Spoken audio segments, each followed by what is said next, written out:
జీవన రేఖ. ఎండోమెట్రియోసిస్ అంటే ఏంటి? ఇది సంతానోత్పత్తికి ఎలా ప్రభావితం చేస్తుంది? ఒకే ట్యూబ్ తో సహజంగా లేదా ఐయుఐతో గర్భం దాల్చొచ్చా? ఇలా అనేక సందేహాలకు MS OBG fellowship in reproductive medicine doctor Padmavathi గారు మనతో పాటు ఉన్నారు. వారితో మాట్లాడి మరిన్ని సందేహాలను నివృత్తి చేసుకుందాం. అలాగే మీరు కూడా డాక్టర్ గారితో మాట్లాడాలనుకుంటే కనుక స్క్రీన్ మీద కనిపిస్తున్న నంబర్స్కు కాల్ చేసి డాక్టర్ గారితో మాట్లాడచ్చు. నమస్తే డాక్టర్ గారు. నమస్తే డాక్టర్ గారు. ముందుగా ఎవరైనా కన్సీవ్ అవ్వాలంటే ప్రెగ్నెన్సీ కోసం ట్రై చేస్తున్న వాళ్ళు అసలు వాళ్ళకి ఎగ్ రిలీజ్ అని ఎప్పుడు అవుతుంది, ఎలా అవుతుంది అనేది ఎలా తెలుసుకోవాలి సెల్ఫ్గా? Okay, so most of the women ఇప్పుడు రెగ్యులర్గా పీరియడ్స్ వచ్చినట్టయితే, ఇప్పుడు రెగ్యులర్ పీరియడ్స్ అంటే once in 28 days with a variation of 7 days plus or minus. అంటే వారం ముందు వచ్చినా వారం తర్వాత వచ్చినా అది నార్మల్ పీరియడే. నార్మల్ పీరియడ్స్ వస్తున్నట్టయితే 80 to 80% of the times, 85% of the times వాళ్ళకి ఓవ్యులేషన్ అవుతుంది. ఓకే, ఆ కరెక్ట్ టైం నాకు ఎగ్జాక్ట్గా ఎప్పుడు ఓవ్యులేషన్ అవుతుంది అని నేను తెలుసుకోవాలి అనుకుంటే there are different methods. 2 best methods are, one ఇప్పుడు కమర్షియల్గా మార్కెట్స్లో మనకి ఎల్హెచ్ కిట్స్ ఈజీగా దొరుకుతున్నాయి. సో ఆ ఎల్హెచ్ కిట్స్తో మనకి ఓవ్యులేషన్ని ట్రిగర్ చేసే హార్మోన్ని డిటెక్ట్ చేయొచ్చు. ఒకసారి ఆ కిట్ కనుక ఎల్హెచ్ డిటెక్ట్ చేసి అది ఒక యూరిన్ ప్రెగ్నెన్సీ కిట్ లాగే, దాంట్లో కూడా ఎల్హెచ్ హార్మోన్ పాజిటివ్ వస్తే 2 lines వస్తాయి. అది కనుక 2 lines వచ్చాక the same day or next day మీకు ఓవ్యులేషన్ అవ్వచ్చు. ఈ కిట్ని మనం ఎలా వాడాలి? సపోజ్ మీకు 28 daysకో 30 daysకో పీరియడ్స్ వస్తూ ఉంటే మీకు పీరియడ్స్ వచ్చిన 12th day నుంచి డైలీ మార్నింగ్ యూరిన్ శాంపుల్తో ఆ కిట్తో మనం టెస్ట్ చేసుకోవాలి. సో మేబీ 3 or 4 days, కొన్నిసార్లు 5 days కూడా టెస్ట్ చేయాల్సి ఉంటుంది. ఒకసారి పాజిటివ్ వచ్చాక the same day or next day భార్యాభర్తలు కలిస్తే ప్రెగ్నెన్సీ ఛాన్సెస్ బాగా ఉంటాయి. పాజిటివ్ వచ్చాక మళ్ళీ టెస్ట్ చేయాల్సిన అవసరం లేదు. వన్స్ పాజిటివ్ దెన్ ఓవ్యులేషన్ అవుతుంది కన్ఫర్మ్గా. సో ఈ కిట్ అనేది 80 to 85% ఆఫ్ ద టైమ్స్ ఓవ్యులేషన్ని కరెక్ట్గా పికప్ చేస్తుంది. ఇంకా అక్యురేట్ మెథడ్ అంటే మీరు డాక్టర్ దగ్గరికి వెళ్ళి ఒక చిన్న ఫాలిక్యులర్ స్కాన్స్ అని చేస్తారు. సో ఈ ఫాలిక్యులర్ స్కాన్స్ ఏమంటే మనం డే 10 నుంచి స్టార్ట్ చేస్తాం. ఫాలికల్ నార్మల్గా 1 to 2 mm పెరుగుతుంది పీరియడ్ అయిన 5th day నుంచి. సో ఈ ఫాలికల్ 18 to 20 mm సైజ్ వచ్చినప్పుడు your doctor will predict the exact time of ovulation. మీరు ఆ టైంలో దానికి తగ్గట్టు కలిసినప్పుడు మీకు ప్రెగ్నెన్సీ ఛాన్సెస్ బాగా ఉంటాయి. So LH kits and follicular monitoring scans. Okay, ఇప్పుడు ఎవరన్నా ప్రెగ్నెన్సీ ప్లాన్ చేసుకునేటప్పుడు అంటే వాళ్ళ లైఫ్ స్టైల్ ఎలా ఉండాలి, వాళ్ళు ఎలాంటి డైట్ తీసుకోవాలి, ఫుడ్ రిస్ట్రిక్షన్స్ ఏమైనా ఉంటాయి? ఎస్, ఇప్పుడు మనకున్న లైఫ్ స్టైల్కి diet and life style change is very important. ఇప్పుడు ఏ కండిషన్ కన్నా prevention is always better than cure అంటారు. సో డయట్ విషయానికి వస్తే స్పెసిఫిక్గా ఓవర్ వెయిట్ ఉన్న వాళ్ళు, లేదా ఒబేస్ ఉన్న వాళ్ళు, లేదా ఆల్రెడీ మీకు పీసీఓఎస్ అనే డయాగ్నోసిస్ ఎవరైనా చేసి ఉంటే, any doctor who has diagnosed you as PCOS, ఇలాంటి వాళ్ళకి డయట్ అనేది పాటించడం చాలా ఇంపార్టెంట్. సో డయట్ విషయానికి వచ్చినట్టయితే you have to eat the right quantity and right proportion అని చెప్తాం. ఇప్పుడు రైట్ ప్రపోర్షన్లో మనం కార్బోహైడ్రేట్స్ని అయినంత వరకు తక్కువ తినాలి. Especially junk food, fried foods, all your bakery items, frozen foods with preservatives, and all these foods should be specifically avoided. And rice kuda manam South Indians we eat more amount of rice. So ainanta varaku completely aapayandi ani cheppalemu. At least quantity, eventually you have to cut down on the quantity. And instead of rice, protein, pappulu, paneer, soya, chicken, egg white, ivanni supplement chesukovachu dani bodulu. And along with this is plenty of water. ఇప్పుడు కొంతమంది just diet పాటిస్తేనే weight తగ్గరు. Exercise is also important. Some kind of exercise, walking, jogging, skipping, running, yoga, swimming, anything at least 15 to 20 minutes every day is very important. ఇప్పుడు మనం most of us we do desktop jobs. So some exercise is definitely needed. Exercise which will increase your heart rate, sweating బాగా చెమటలు కారేటట్టు మనం exercise చేయాలి. So అందువల్ల మన wait అనేది కొద్దిగా తగ్గుతుంది. సో కరెక్ట్ వెయిట్ ఉండటం చాలా ఇంపార్టెంట్. అండ్ మన హెల్త్, మన బాడీ కరెక్ట్ షేప్లో ఉండటం కూడా is very important prior to planning pregnancy. Apart from this habits, ఈ మధ్యన smoking, alcohol is very common. So రెండు డైరెక్ట్గా ఎగ్ మీద, స్పర్మ్ క్వాలిటీ మీద, కౌంట్స్ మీద, రెండిటి మీద ఎఫెక్ట్ ఉంటుంది. సో అయినంత వరకు అవాయిడ్ చేయాలి. కొన్నిసార్లు హస్బెండ్ ఒక్కరే స్మోక్ చేస్తారు, వైఫ్ స్మోక్ చేయరు, but in that case she is a passive smoker. That is also not good. That can effect the egg numbers and the egg quality. And next stress, దాన్ని మనం అయినంత వరకు some method to decrease it, maybe yoga, maybe meditation. Okay okay అండి, రాజు గారు call చేశారు doctor గారు కరీంనగర్ నుంచి. నమస్తే అండి రాజు గారు. మేడం నమస్తే రాజు గారు, చెప్పండి. నమస్తే మేడం, చెప్పండి. అదే నేను మా మిస్సెస్ మేడం, అది మేడం డాక్టర్తో మాట్లాడచ్చు. చెప్పండి, ప్రాబ్లం ఏంటో చెప్పండి. చెప్పండి. డాక్టర్ గారే మాట్లాడుతున్నారు, చెప్పండి. ఓకే మేడం, అయితే మా మేడం ట్రై చేసినాం మేడం. 1 year 1.5 year ట్రై చేసినాం. కాకపోతే ఎలాంటి ప్రెగ్నెన్సీ రాలేదు. మరి IVF 1 time ఓకే అవుతుంది మేడం? ఓకే, సో 1 year నుంచి IUI అంటే కంటిన్యూస్గా IUI సైకిల్స్ చేయించుకుంటున్నారా అండి?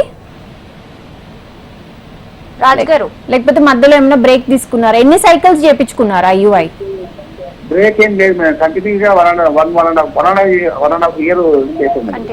కంటిన్యూస్గా చేయించుకున్నారు. మీ వైఫ్ది ఏజ్ ఎంత? అవును, మీ వైఫ్ది ఏజ్ ఎంత? మా మేడంకు 38 years మేడం. 38 years. మీ కౌంట్స్ ఏమైనా ఐడియా ఉందా? మీ సెమెన్ కౌంట్స్ అవి ఏమైనా ఐడియా ఉందా? Madam 49 counts madam. Activity 70% above ఉంది. ఓకే, సో ఇప్పుడు 1.5 year కి IUI కంటిన్యూస్ గా చేయించుకోవటం ఇస్ నాట్ అడ్వైజ్డ్. ఓకే, IUIలో యూజువల్గా first 3 cycles are your best 3 cycles అని చెప్తాం. Maximum success rate first 3 IUI cyclesకే ఉంటుంది. IUI ప్రొసీజర్ అనేది చాలా చిన్న ప్రొసీజర్. దాంట్లో ఏంటి, మనం మీ సెమెన్ శాంపుల్లో బాగా మొటైల్ ఉండే స్పర్మ్స్ని మనం సెపరేట్ చేసి దాన్ని ట్రావెల్ టైం అండ్ ట్రావెల్ డిస్టెన్స్ని తగ్గించి ఎగ్కి దగ్గరలో గర్భసంచి లోపల వేస్తున్నాం అంతే. ఇంకా దాని మీద ఆ ప్రొసీజర్లో ఇంకేమి చేసేది లేదు. మిగిలినవన్నీ న్యాచురల్గానే అవ్వాలి. ఎగ్ని తీసుకోవటం, ట్యూబ్, ఎగ్ స్పర్మ్ కలవటం, ఎంబ్రియో ఫామ్ అవ్వటం, అవన్నీ న్యాచురల్గానే అవ్వాలి. 3 to 4 cycles కంటే ఎక్కువ IUI నార్మల్గా అడ్వైస్ చేయము. మీ కండిషన్లో మీ వైఫ్ ఏజ్ 38 years అని చెప్తున్నారు కాబట్టి డెఫినెట్గా మీరు నెక్స్ట్ స్టెప్ IVFకి వెళ్ళాలి. వెళ్తేనే మీకు సక్సెస్ రేట్స్ బాగుంటాయి. అలాగే డాక్టర్ గారు, అసలు ఏ ఏజ్లో ప్రెగ్నెన్సీ అనేది కరెక్ట్ అంటారు? అండ్ కొంతమంది పెళ్లి చేసుకున్న తర్వాత గ్యాప్ తీసుకోవాలనుకుంటారు, వెంటనే ప్లానింగ్ చేసుకోరు. సో అలాంటి వాళ్ళు ఎలా సెలెక్టివ్గా ఉండాలంటారు? The best stage is in your 20s. Okay, you can 23 to 28 years is the ideal age for planning pregnancy. అప్పుడు మీకు ఎగ్ నంబర్స్ కూడా బాగా ఉంటాయి, ఎగ్ క్వాలిటీ కూడా బాగుంటుంది. So pregnancy chances are also good. Miscarriages అవ్వటం అంటే అబార్షన్స్ రేట్స్ కూడా బాగా తక్కువగా ఉంటాయి ఎగ్ క్వాలిటీ బాగుండటం వల్ల. సపోజ్ ప్రెగ్నెన్సీ పోస్ట్పోన్ చేసుకోవాలి అనుకుంటే ఫస్ట్ వాళ్ళు ఎంతకాలం పోస్ట్పోన్ చేసుకోవాలనుకుంటున్నారు? You want to postpone beyond your late 30s అంటే 35 years పైన వరకు పోస్ట్పోన్ చేసుకోవాలి అనుకుంటే మీ ఎగ్ రిజర్వ్స్ ఎలా ఉన్నాయో చెక్ చేసుకొని, ఒకవేళ అవి కనుక బార్డర్ లైన్ ఉంటే and even if it is good, మీరు లేట్ 30sకి పోస్ట్పోన్ చేసుకోవాలనుకుంటే egg freezing, social egg freezing అని చెప్తాం దీన్ని. IVF చేయించుకొని ఎగ్స్ తీసుకొని దాన్ని ఫ్రీజ్ చేసి పెట్టుకోవచ్చు. ఆర్ పెళ్ళయి ఉంటే కనుక అయితే హస్బెండ్ స్పర్మ్తో వేసుకొని ఎంబ్రియోస్ని డైరెక్ట్గా ఫ్రీజ్ చేసి పెట్టుకోవచ్చు.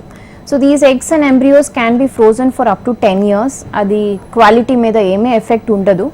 And later on when you're 35 years plus మీరు ప్రెగ్నెన్సీ అవ్వాలి అనుకున్నప్పుడు ఒకవేళ న్యాచురల్గా కన్సీవ్ అవ్వకపోతే ఈ ఎగ్స్ని ఎంబ్రియోస్ని తీసుకొని వాడుకోవచ్చు ప్రెగ్నెన్సీకి. అండ్ దీని అడ్వాంటేజ్ ఏంటంటే they are frozen at a very young age.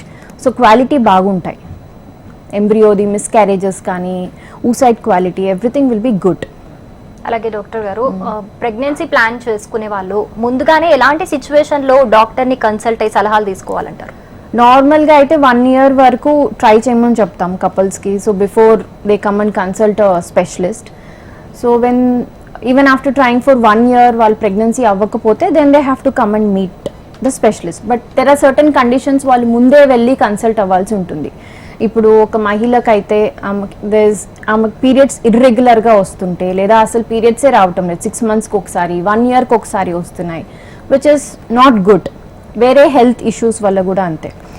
And next thing, ఆమెకు ఆల్రెడీ ఓవరీ మీద ఏమైనా సర్జరీస్ అయి ఉన్నా, లేదా ట్యూబ్లో ఇన్ఫెక్షన్ ఉంది అని తనకు ఆల్రెడీ తెలుసున్నా, లేదా ట్యూబ్లో ఏమైనా డ్యామేజ్ ఉంది, యూట్రస్లో ఏమన్నా ప్రాబ్లమ్స్ ఉన్నాయి, గడ్డలు ఉన్నాయి, లేదా యూట్రస్ లోపల పొర ఉంది అని ముందే చెప్పున్నా, లేదా యూట్రస్లో డెవలప్మెంటల్ ప్రాబ్లమ్స్ ఏమన్నా ఉన్నా, ఇలాంటి కండిషన్స్లో they have to come early.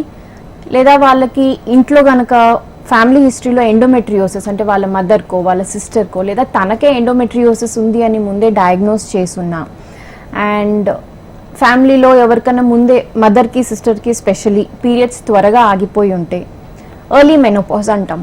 So తనకు కూడా ఎర్లీ మెనోపాజ్ అయ్యే ఛాన్సెస్ ఎక్కువగా ఉంటుంది. అంటే తనకి ఎగ్ క్వాంటిటీ నంబర్స్ అనేది చాలా త్వరగా తగ్గిపోతుంది.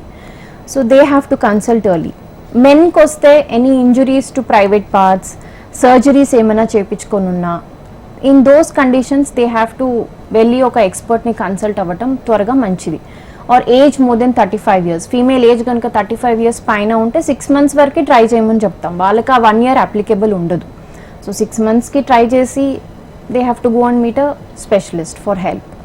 ఓకే డాక్టర్ గారు, ప్రియాంక గారు కాల్ చేశారు జడ్చర్ల నుంచి. నమస్తే అండి ప్రియాంక గారు. Good afternoon madam. Good afternoon Priyanka.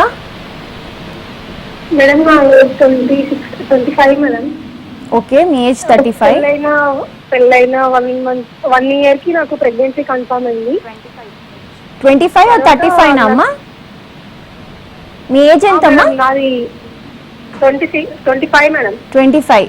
చెప్పండి మేడం, నాకు 1 year తర్వాత ప్రెగ్నెన్సీ వచ్చింది, పాప పుట్టింది. కానీ డెలివరీ నార్మల్ అయింది. కాకపోతే బేబీ మెడకి 6 చుట్లు వేసుకుంది మేడం. పేగు చుట్టుకుంది. ఆరిపోయింది మేడం. మళ్ళీ తర్వాత 1 year కి మళ్ళీ 5 months అబార్షన్ అయింది. ఇంకా ఇప్పుడు మళ్ళీ వేరే జడ్చలని చూపించుకుంటున్నా మేడం, మా హాస్పిటల్ అని. ఇంకా 3-4 months టాబ్లెట్స్ వాడినా కానీ ఏం అవ్వట్లేదు. ట్యూబ్లెట్ చేసింది మేడం. చేతిలో ఉండగా ఈ మంత్ మంచిగా ఉంటుందని చెప్పారు, కానీ ఈ మంత్ కూడా మళ్ళీ అవ్వలేదు మేడం. ప్రాబ్లం ఎందుకు అట్లా అవుతుందని. ఓకే, మీ ఫస్ట్ బేబీ ఉన్నారా? చనిపోయారా? లేరు మేడం. చనిపోయారు మేడం. లేరు. Madam tube test last month చేయించుకున్నారు, నార్మల్ ఉంది అని చెప్పారు. నార్మల్ ఉంది అని చెప్పారు మేడం. మీ హస్బెండ్ టెస్ట్ చేయించారా అమ్మా? చేయించారు మేడం. కౌంట్స్, మొటిలిటీ అన్ని నార్మల్ ఉన్నాయని చెప్పారా? అవును మేడం, నార్మల్ ఉన్నాయని చెప్పారు madam doctor. Okay, so egg పెరగటానికి ఏమైనా మెడికేషన్స్ ఇచ్చారా, లేకపోతే మీరు అలాగే న్యాచురల్గా ట్రై చేస్తూ ఉన్నారా? అదే మేడం, నాకు మంత్లీలో 2 times ఇంజెక్షన్స్ చేసింది మేడం. సో మీకు ఇంజెక్షన్స్ తీసుకొని ఎగ్ రిలీజ్ అయిన టైంలో హస్బెండ్ అండ్ వైఫ్ని కలవమని చెప్తున్నారు. అవును మేడం, ఆ ఎగ్ పెరగడానికి ఇంజెక్షన్స్ ఇస్తున్నాం మేము, ఆ టైంలో కలవాలని. ఓకే, ఇది చిన్న ప్రొసీజర్ అమ్మా. దీంట్లో సక్సెస్ రేట్ 7 to 10% అంతే ఉంటుంది మ్యాక్సిమం. సో ఇది న్యాచురల్గా ట్రై చేయటం మీకు సక్సెస్ రేట్స్ ఇవ్వటం లేదు కాబట్టి మీరు నెక్స్ట్ స్టెప్ ఐయుఐకి వెళ్ళి ఐయుఐ ట్రై చేయండి. ఐయుఐ ఒక 3 to 4 cycles వరకు ట్రై చేయొచ్చు. మీ ఏజ్ తక్కువ ఉంది, హస్బెండ్ కౌంట్స్ అన్ని బాగున్నాయని చెప్తున్నారు కాబట్టి. అలాగే డాక్టర్ గారు, ఇందాక మీరు ఆల్రెడీ ప్రస్తావించారు ఎండోమెట్రియోసిస్ అని. అసలు ఎండోమెట్రియోసిస్ అంటే ఏంటి? అంటే ఇది ఫర్టిలిటీ మీద ఎలాంటి ఎఫెక్ట్ చూపిస్తుంది అంటారు? ఓకే, సో నార్మల్గా యూట్రస్లో ఒక లైనింగ్ ఉంటుంది, దాన్ని మనం ఎండోమెట్రియం అంటాం. ఓకే, ఈ ఎండోమెట్రియం ఎవ్రీ మంత్ ఎంబ్రియో వస్తుంది, దాన్ని నేను ప్రెగ్నెన్సీ అవ్వడానికి సపోర్ట్ చేస్తాను, యాక్సెప్ట్ చేస్తాను, నేను prepares it self. Okay, so ఆ ఎంబ్రియో కనుక రాకపోతే దెన్ ఎండోమెట్రియం షెడ్ అయిపోయి మనకి నార్మల్ మెన్స్ట్రేషన్ లాగా మెన్సెస్ వచ్చేస్తుంది.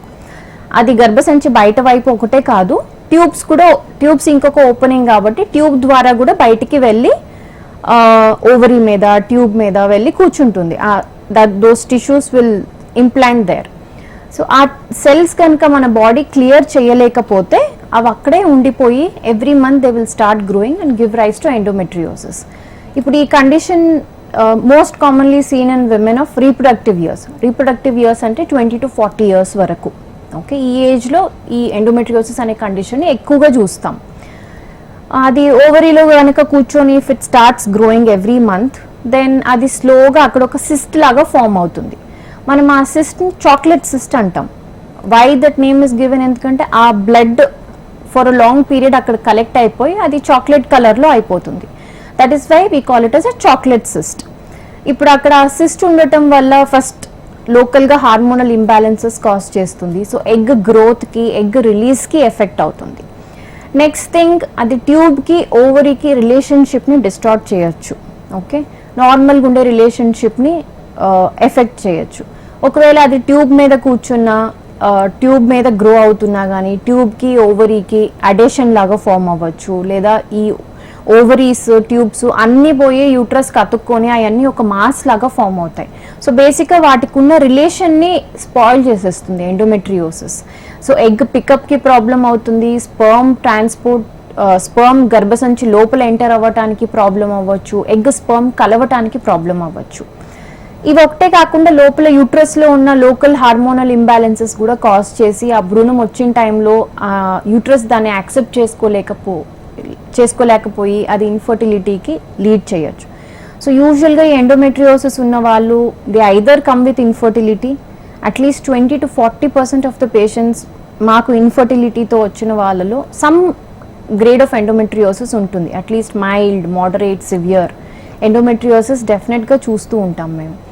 అండ్ ఇంకొక సిమ్టమ్ వచ్చేసి వాళ్ళు ఎప్పుడు కింద పొట్ట నొప్పి అని కంప్లైంట్ చేస్తూ ఉంటారు. పీరియడ్స్ టైంలో ఒకటే కాదు, పీరియడ్స్కి సంబంధం లేకుండా కూడా కాన్స్టెంట్గా నాకు చాలా పెయిన్ అంటూ ఉంటారు. Sometimes that pain is so severe that వాళ్ళకి రోజు చేసుకునే activities what we do very easily it becomes difficult for them. Okay, so sometimes even having intercourse is difficult for them. It's very painful. So all this put together will affect their quality of life in endometriosis.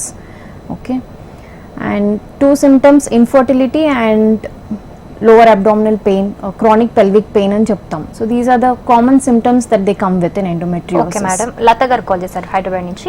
నమస్తే అండి లత గారు. నమస్తే madam. మీ problem ఏంటో doctor గారితో మాట్లాడండి. Madam నమస్తే. నమస్తే మా, చెప్పండి. మేడం మేము ఐవీఎఫ్ చేయించుకున్నాం మేడం. ఐవీఎఫ్ చేయించుకున్నారు? చేయించుకున్నాం మేడం. ఫస్ట్ 3 months అబర్షన్ అయింది. వినిపించడం లేదమ్మా, గట్టిగా మాట్లాడండి లత గారు. గట్టిగానే మాట్లాడుతున్నా మేడం. ఫస్ట్ 3 months అబర్షన్ అయింది మేడం. 3 months అబార్షన్ అయింది. మళ్ళీ ఇప్పుడు 5 months మేడం. ఇప్పుడు 5th month అంటున్నారా? 5 months ఇప్పుడు. 5 months దేనికండి? అంటే అబార్షన్ అయి 5 months అవుతుంది అంటున్నారా? మళ్ళీ ఇప్పుడు ప్రెగ్నెన్సీ మళ్ళీ 5 months. ఓకే, మళ్ళీ కన్సీవ్ అయ్యారు 5th month ఇప్పుడు. ఓకే చెప్పండి. అయితే లోపల బేబీకి కొంచెం అది ఒకటి ప్రాబ్లం ఉందని చెప్తున్నారు మేడం. ఏం ప్రాబ్లం అమ్మా? ఒక సైడ్ లంగ్స్ ప్రాబ్లం అని చెప్తున్నారు మేడం. ఒక సైడ్ లంగ్స్ ప్రాబ్లమా? ఓకే, అది మరి మంచిగా అవుతుందా మేడం, ఇట్లా ఉంటుందని ఒకసారి కనుక్కుందామని చెప్తున్నారు. క్యూర్ అవుతుందా అది? ఇప్పుడు ఏంటి ప్రాబ్లం అని మీరు కరెక్ట్గా చెప్పలేకపోతున్నారమ్మా.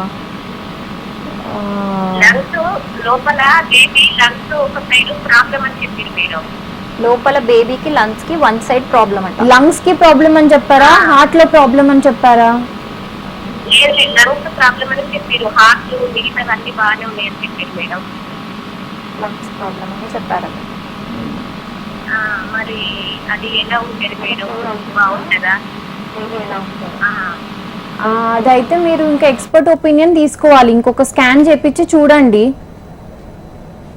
ఓకే అదే మేడం, మళ్ళీ స్కానింగ్ ఒకసారి అపోలోలో చేపించుకుందామని అనుకుంటున్నాను. మళ్ళీ స్కాన్ మళ్ళీ స్కాన్ చేపించి చూడండి అమ్మా. ఒక 1 week తర్వాత ఇంకొక స్కాన్ చేపించి ఇంకొక ఒపీనియన్ తీసుకొని దెన్ మీరు అది ఏ కండిషన్ అని కరెక్ట్గా డయాగ్నోజ్ అయితే కొన్ని కరెక్టబుల్ కండిషన్స్ ఉంటాయి, కొన్ని అయితే కరెక్ట్ చేయలేము. అవి మీకు ఎక్స్ప్లెయిన్ చేస్తారు స్కాన్ అయినాక. ఓకే మేడం, ఇప్పుడు ఒకే ట్యూబ్ తోని న్యాచురల్ గా కావచ్చు లేకపోతే ఐయుఐతో కావచ్చు కన్సీవ్ అవ్వచ్చు అంటారు? కన్సీవ్ అవ్వచ్చు. ఇప్పుడు ఫస్ట్ ఒకే ట్యూబ్ ఉంది అని మీకు ఎలా తెలిసింది? కొన్నిసార్లు ఫస్ట్ టెస్ట్ మనం చేసేది కామన్గా అయితే ఎక్స్రే టెస్ట్, దాన్ని మనం హెచ్ఎస్జి అంటాం. ఇప్పుడు హెచ్ఎస్జి మనం చేసే ఇన్ఫర్టిలిటీ ప్రొసీజర్స్లో ఇది ఒక పెయిన్ఫుల్ ప్రొసీజర్. అంత పెయిన్ఫుల్ ఉండదు, బట్ కొద్దిగా పెయిన్ఫుల్ ప్రొసీజర్. ఇప్పుడు ఆ ప్రొసీజర్ చేసేటప్పుడు అయితే పేషెంట్ కొద్దిగా అన్కోఆపరేటివ్ ఉండి వాళ్ళు పెయిన్ ఉంటే గనక అయితే వాళ్ళ మజిల్స్ అన్ని కొద్దిగా స్పాసంలో వెళ్ళిపోతాయి. సో ఆ టెస్ట్ చేసేటప్పుడు కూడా ఆ ట్యూబ్ ఓపెనింగ్ దగ్గర మజిల్స్ ఉంటాయి, అవి కనుక కాంట్రాక్ట్ అయినట్టయితే డై ఎంటర్ అవ్వదు. సో అందువలన హెచ్ఎస్జీలో ఆ ట్యూబ్ కనిపించదు, దాన్ని మనం బ్లాక్ అని రిపోర్ట్ ఇస్తాం. ఓకే, సో బేసిక్లీ హెచ్ఎస్జీలో 60 to 65% అది సెన్సిటివ్ ఉంటుంది. హెచ్ఎస్జీలో బ్లాక్ అని వచ్చినా కూడా ట్యూబ్ నార్మల్ ఉండొచ్చు అది, బట్ హెచ్ఎస్జీ దాన్ని అబ్నార్మల్ అని ఇచ్చింది. ఇప్పుడు ఆ ట్యూబ్ నార్మల్ ఉందా, నిజంగానే ఎఫెక్ట్ అయిందా అని ఖచ్చితంగా తెలుసుకోవాలి అంటే లాప్రోస్కోపీ చేసి తెలుసుకోవాలి. లాప్రోస్కోపీ అంటే ఇప్పుడు మనం పొట్ట లోపల ఒక కెమెరా పెట్టి, అండర్ అనెస్థీషియా చేసే ప్రొసీజర్ ఇది, కెమెరా పెట్టి కింద నుంచి మనం డై పుష్ చేస్తాం. సో డై పుష్ చేసినప్పుడు ఆ డై అనేది ట్యూబ్లో యూట్రస్లో నిండి ట్యూబ్ నుంచి బయటకు వస్తుంది. నవ్వు ఇన్ కేస్ అది రాలేదు అంటే లాప్రోస్కోపీలో మనము గర్భసంచి ద్వారా ఒక క్యానులాని పాస్ చేసి ట్యూబ్లోకి పాస్ చేసి ఆ అబ్స్ట్రక్షన్ ఏముందో దాన్ని రిమూవ్ చేయొచ్చు. రిమూవ్ చేసి డై వస్తే ఓకే ఆ ట్యూబ్ ఓపెన్ ఉన్నట్టు, అది చేసి కూడా డై రాకపోతే దాని ట్యూబ్ నిజంగానే ఎఫెక్ట్ అయినట్టు. అండ్ కొన్నిసార్లు లాప్రోస్కోపీలో మనకి ట్యూబ్ బాగా స్వెల్ అయి కనిపిస్తుంది, అంటే ట్యూబ్లో ఫ్లూయిడ్ ఉండి కనిపిస్తుంది, అది డ్యామేజ్ ట్యూబ్ డెఫినెట్గా. అది మోస్ట్ కామన్ కాజ్ ఆ ట్యూబ్ డ్యామేజ్కి ట్యూబర్కులోసిస్ ఉంటుంది. అదైతే ఒక ట్యూబ్ డ్యామేజ్ అయినా ఇంకొక ట్యూబ్ నార్మల్గా కనిపించినా సమ్ అమౌంట్ ఆఫ్ డ్యామేజ్ అయితే ఉంటుంది. ఇప్పుడు ఇలా కండిషన్స్లో అయితే ఒకే ట్యూబ్ నార్మల్ ఉంది, ఒక ట్యూబ్ నిజంగా డ్యామేజ్ అయిపోయింది అంటే then you can try naturally, but again it depends on female age less than 30 years ఉండి, వాళ్ళకి ఎగ్ రిజర్వ్స్ బాగా ఉండి, మేల్ ఫ్యాక్టర్ ఏం లేదు, హస్బెండ్ కౌంట్స్ బాగున్నాయి, మొటిలిటీ స్పర్మ్స్ అట్లీస్ట్ ఒక 30% ఉంది, నార్మల్ ఫార్మ్స్ అట్లీస్ట్ ఒక 4% ఉన్నాయి అంటే వాళ్ళు ట్రై చేయొచ్చు.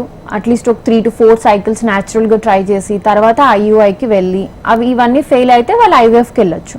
అదే ఇప్పుడు ఫీమేల్ పార్ట్నర్ ఏజ్ కనుక మోర్ దెన్ 33-34 years ఉండి, లేదా వాళ్ళకి ఎగ్ కౌంట్స్ కొద్దిగా బార్డర్ లైన్లో ఉంటాయి. ఇప్పుడు ఎగ్ కౌంట్స్ ఎలా మెజర్ చేస్తాం, ఏఎంహెచ్ అని ఒక సింపుల్ హార్మోన్ టెస్ట్ ఉంటుంది. ఇప్పుడు దాంట్లో కనుక ఏఎంహెచ్ లెవెల్ మినిమం 1.5 ఉండాలి. If it is less than 1.5 then మీ కౌంట్స్ తగ్గుతున్నట్టు. సో అలాంటి వాళ్ళు ఈ సింపుల్ టెస్ట్లో టైం వేస్ట్ చేయకుండా ఐవీఎఫ్కి వెళ్ళటం బెటర్. కన్సీవ్ అయ్యే ఛాన్సెస్ అయితే ఉంటాయి, బట్ నార్మల్ పేషెంట్ కంపేర్ చేసుకుంటే మీ సక్సెస్ రేట్స్ ఒక 5% తక్కువ ఉంటుంది. And it depends on patient to patient variation ఉంటుంది. అండ్ ఎగ్ కనుక ట్యూబ్ నార్మల్ ఉన్న సైడ్ పెరిగినట్టయితే ఛాన్సెస్ బాగా ఉంటాయి, ఆపోజిట్ సైడ్ పెరిగితే ఛాన్సెస్ కొద్దిగా తక్కువగా ఉంటాయి. ఓకే డాక్టర్ గారు, మనస్విని గారు కాల్ చేశారు నిజామాబాద్ నుంచి. నమస్తే అండి మనస్విని గారు.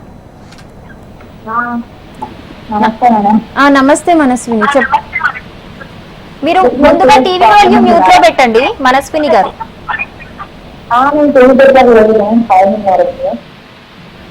మాట్లాడండి, డాక్టర్ గారితో మాట్లాడండి. హలో మనస్విని, చెప్పండి అమ్మా.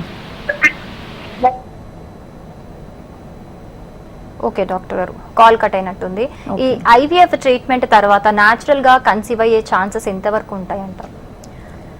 మనం ఫస్ట్ ఆఫ్ ఆల్ ఆ ఐవీఎఫ్ ఎందుకు చేసామనే దాన్ని బట్టి ఉంటుంది. సపోజ్ ఇఫ్ ట్యూబల్ ఫ్యాక్టర్, ఇప్పుడు నేను చెప్పినట్టు ట్యూబ్స్ 2 డ్యామేజ్ అయిపోయి ఉండి మనం ట్యూబ్స్ని కట్ చేసి ఐవీఎఫ్ చేసినట్టయితే వాళ్ళకి న్యాచురల్గా కన్సీవ్ అయ్యే ఛాన్సెస్ ఆల్మోస్ట్ 0 ఉంటాయి. ఎందుకంటే ఎగ్కి, ఓవరీకి, యూట్రస్కి కనెక్షనే ఆ ట్యూబ్. సో మనం ఆ కనెక్షన్ని తీసేసాం కాబట్టి వాళ్ళు న్యాచురల్గా కన్సీవ్ అవ్వరు, వాళ్ళు మళ్ళీ ఐవీఎఫ్కి వెళ్ళి ప్రెగ్నెన్సీ ప్లాన్ చేసుకోవాల్సి ఉంటుంది. అదే ఇప్పుడు వేరే ఫ్యాక్టర్స్, వాళ్ళకి హస్బెండ్లో చిన్న చిన్న ఫ్యాక్టర్స్ ఉన్నాయి, వాళ్ళకి కౌంట్స్ తక్కువ ఉన్నాయి, లేదా మొటిలిటీ ఇష్యూస్ ఉన్నాయి, ఈమెకి ఎగ్ కౌంట్స్ బార్డర్ లైన్లో ఉన్నాయి, చిన్న ట్రీట్మెంట్స్ ట్రై చేశారు, ఐయుఐ కానీ చిన్న న్యాచురల్గా కానీ ట్రై చేసి ఆ సైకిల్స్ అన్నీ ఫెయిల్ అయ్యి వాళ్ళు ఐవీఎఫ్కి వెళ్ళినట్టయితే వాళ్ళు నెక్స్ట్ టైం సెకండ్ ప్రెగ్నెన్సీకి న్యాచురల్గా అయ్యే ఛాన్సెస్ ఉంటుంది. సో ఏ ఇండికేషన్, ఏ కారణానికి ఐవీఎఫ్ చేశామో అనే దాన్ని బట్టి వాళ్ళు న్యాచురల్గా కన్సీవ్ అవ్వచ్చా లేదా, ట్రై చేయొచ్చా లేదా అనేది చెప్పొచ్చు. అంటే ఐవీఎఫ్ ట్రీట్మెంట్ ఏజ్ ని బట్టి కూడా సక్సెస్ రేట్ అనేది ఉంటుందా మేడం? అంటే 30+ వాళ్ళకి ఒకలాగా, 20+ ఏజ్ బట్టి కూడా ఉంటుంది. ఇప్పుడు like I said age, female age ఇక్కడ చాలా ఇంపార్టెంట్. ఏజ్ ఎఫెక్ట్ అమ్మాయి మీద ఎక్కువ పడుతుంది అబ్బాయి కంటే. ఇప్పుడు అమ్మాయిలకి లెస్ దెన్ 30 years ఉన్నప్పుడు వాళ్ళకి ఎగ్ కౌంట్స్ కానీ క్వాలిటీ కానీ బాగుంటాయి. అదే 30 years తర్వాత ఎగ్ నంబర్స్ తగ్గుతూ పోతాయి. 35 years తర్వాత ఆ egg numbers and egg quality 2 డ్రాస్టికల్గా తగ్గిపోతాయి. ఇక్కడ ఎగ్ క్వాలిటీ అంటే ఏంటి, ఎగ్లో కొన్ని జెనెటిక్ ప్రాబ్లమ్స్ స్టార్ట్ అవుతాయి. సో దానివల్ల ఏర్పడే ఆ ఎంబ్రియో, ఆ భ్రూణం ఏముంటుందో దాంట్లో కూడా జెనెటిక్ కండిషన్స్ వచ్చే సాధ్యతలు ఉంటుంది. లైక్ ఇప్పుడు ఇంతకు ఒక పేషెంట్ కాల్ చేశారు, నేను 5 monthsకి నాకు బేబీలో ఏదో ప్రాబ్లం ఉంది అని చెప్పి. సో అట్లాంటి కండిషన్స్, జెనెటిక్ ప్రాబ్లమ్స్ వల్ల బేబీలో ప్రాబ్లం వచ్చి మిస్క్యారేజెస్ అయ్యే ఛాన్సెస్ ఎక్కువ అవుతూ పోతాయి. So age is an important factor. ఇప్పుడు లెస్ దెన్ 30 years ఉన్నప్పుడు వాళ్ళకి ఎగ్ క్వాలిటీ, ఎంబ్రియో క్వాలిటీ బాగుంటాయి, జీన్స్ బాగుంటాయి కాబట్టి ఆ భ్రూణం వెళ్ళి గర్భసంచికి అతుక్కొని ప్రెగ్నెన్సీ ఛాన్సెస్ బాగుంటుంది. 35 years తర్వాత అయితే భ్రూణంలో జెనెటిక్ ప్రాబ్లమ్స్ స్టార్ట్ అవుతాయి కాబట్టి అబ్నార్మల్ ఉన్న ఎంబ్రియో గర్భసంచికి అతుక్కునే ఛాన్సెస్ తక్కువ. దానివల్ల ఐవీఎఫ్ ఫెయిల్ అయ్యే ఛాన్సెస్ ఉంటుంది. ఇప్పుడు దాన్ని మనం ఇంప్రూవ్ చేసుకోవాలి అంటే ఆ ఎంబ్రియోలో జెనెటిక్ కండిషన్స్ ఉన్నాయా లేదా అని ఐడెంటిఫై చేసుకునే అడ్వాన్స్డ్ టెస్ట్స్ వచ్చాయి. దాన్ని మనం పీజీటీఏ అంటాం. సో పీజీటీఏలో ఒక ఎంబ్రియోలో జెనెటిక్ టెస్ట్ చేసుకొని దాంట్లో బయాప్సీ తీసి కొన్ని సెల్స్ని టెస్ట్కి పంపించి ఆ ఎంబ్రియో నార్మల్ ఉందా లేదా అని ఐడెంటిఫై చేసుకొని పెట్టుకున్నట్టయితే your success rate will again be as high as 70%. Okay doctor గారు, ఎండోమెట్రియోసిస్ గురించి కావచ్చు, ఇన్ఫర్టిలిటీ ప్రాబ్లమ్స్ గురించి మాకున్న డౌట్స్ అన్ని క్లియర్ చేశారు. థ్యాంక్ యూ సో మచ్ అండి. Thank you. నమస్తే. చూసారు కదా, ఇది వాటి జీవన రేఖ. చూస్తూనే ఉండండి హెచ్ఎం టీవీ.